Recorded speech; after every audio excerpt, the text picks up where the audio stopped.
You ask Tiger to solve. This deals with linear equations with one unknown.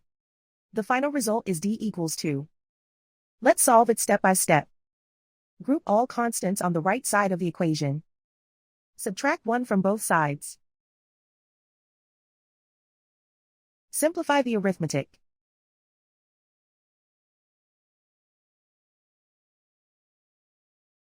Isolate the d.